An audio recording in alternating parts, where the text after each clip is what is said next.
Circumference of a circle. Today we're going to be looking at the different parts of a circle, and then if you're trying to find the circumference, how to do that. Let's look at this circle down here.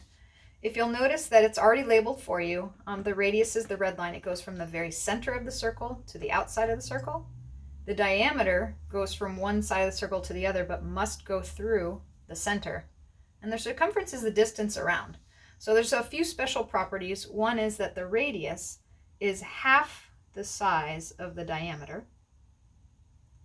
and then the diameter is twice the size of the radius.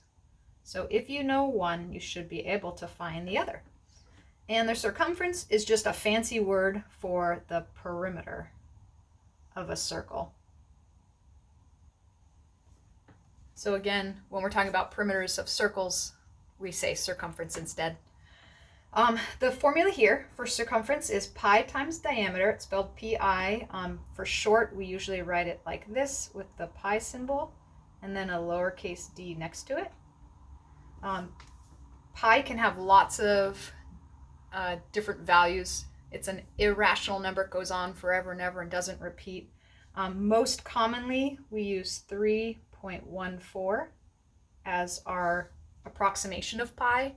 But if you're working with fractions, you can also use 22/7, or sometimes you just leave pi as its own little symbol there, just like you would for an x. If you had 3x, you leave it as 3x. You can write 5 pi as well.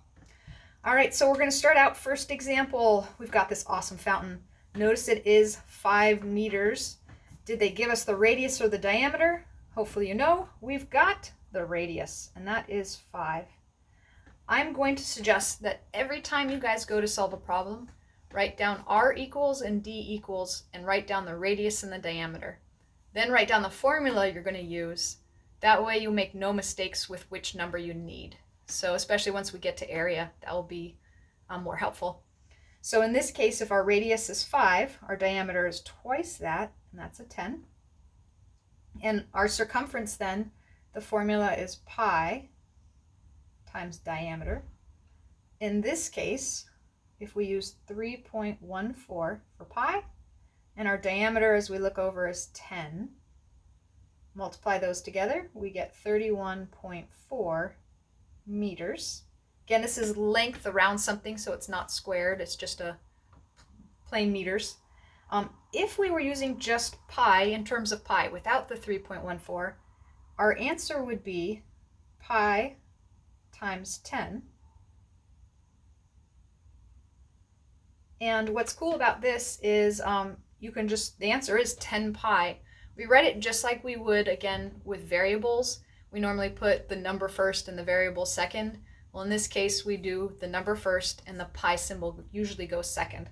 So we could also say our answer is 10 pi meters. So both of these are correct answers. Our next example, now we have a tire.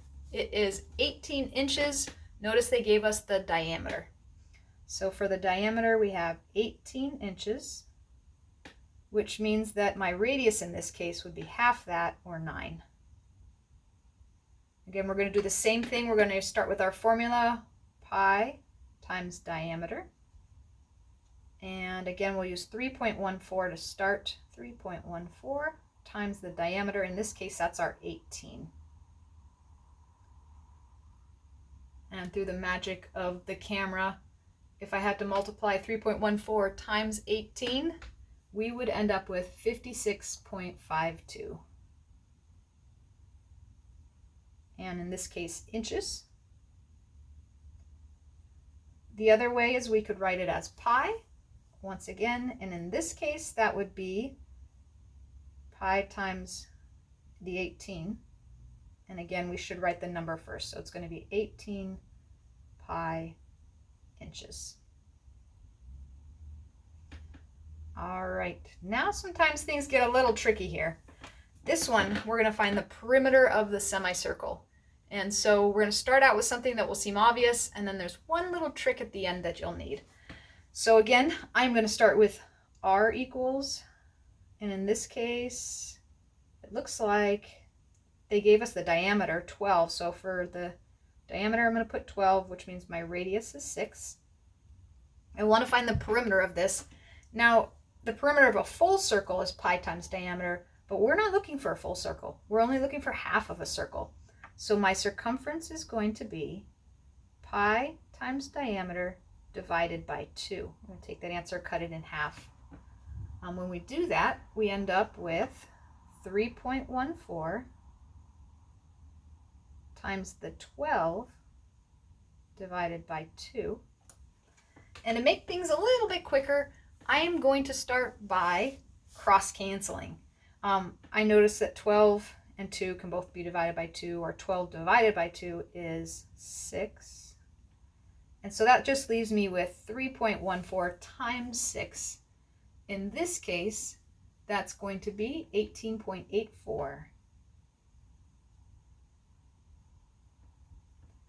And then when we get to that point, we have inches or centimeters on this one. We could say that the perimeter is 18.84 centimeters, but if we do, we've left something out. In this case, notice that we just found the length around the half circle, but perimeter means the length around the total outside, so we have to include this 12 centimeters as well. So I'm going to add 12, go right on to the next page, and that's going to leave me with 30.84 centimeters as my circumference, or sorry, as my perimeter.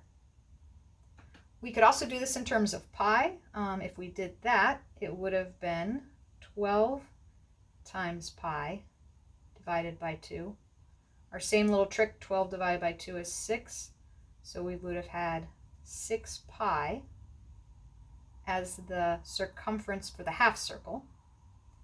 And then if we want to add 12 to it to make it the entire perimeter, then we're just going to write 6 pi plus 12. And we don't put those together. Again, because they're not like terms, and we're treating it just like an x. That pi is treated like an x as a variable. And so in this case, we leave the numbers with the pi separate from the numbers without the pi. And here, 6 pi plus 12 equal, or centimeters, gives us our perimeter of that semicircle. So there it is, folks.